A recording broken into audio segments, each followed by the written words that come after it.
let's talk about Atlanta. Falcons. Yeah, Detroit and Atlanta. Detroit ends up winning 23-22 because Todd Gurley can't keep his feet straight. I don't think that's fair. Obviously, I don't think that's fair. He made a mistake, absolutely. But at the same time, his team shouldn't have been in this position in the first place. They should not have been in this position in the first place. And for me, the star is once again Matthew Stafford, who has, I think, outside of the top Super Bowl winning quarterbacks, the Drew Breeses and the Rodgers of the world. Ultimately, Matthew Stafford has more fourth quarter comebacks than anyone else. And there's a reason for that, because he is actually a really clutch player. He's not a complete player, but he's clutch, and he doesn't fear the moment. And once again, he goes in, and people say, whatever, it's the Falcons. It doesn't matter. You've still got to play everybody. You've still got to play everybody tough, too.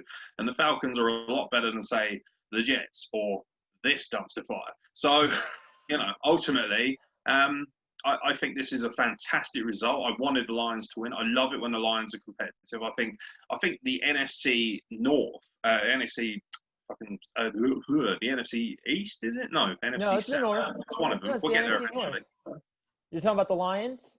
Yes, yeah. Yeah, the Lions are in the North with Chicago, North, Green Bay, and Minnesota. Yeah, I should have trusted my instincts in the first place. Yeah, I actually think that division's far more exciting when the Lions are competitive. I really do, because the Bears are the Bears, and people are shitting on the Bears, but they're still 5-2, and I don't think they were going to be at that point anyway. So, no, not at all. And also the games they have lost have been to very tough opposition, to be fair, or at least I think so. At least on the ground, and the Bears have proved that they just haven't got much of an offense. But yeah, when the Lions are competitive and when they can push the Vikings, well, they don't have to push the Vikings this year because they're terrible. But when they can push the Packers and make it difficult for them, I think the Packers versus the Lions is always one of the standout fixtures of the season. They normally end up running into each other on Thanksgiving around that period. I'm excited about that. And obviously, Thanksgiving's coming. Yeah, that's going to be good. Todd Gurley, I give him slack for that that bad miscue in the with his feet. But Gurley had 23 carries, 63 yards, and 2 touchdowns. So he pretty much was Atlanta's without offense. them, they would have even been in the game without him. No, without him. And also Todd Gurley, let's not, people are saying, oh, look at Todd Gurley, what an asinine mistake and all that. Ultimately, his job is to score touchdowns, not to prevent himself from scoring touchdowns. The instinct takes over.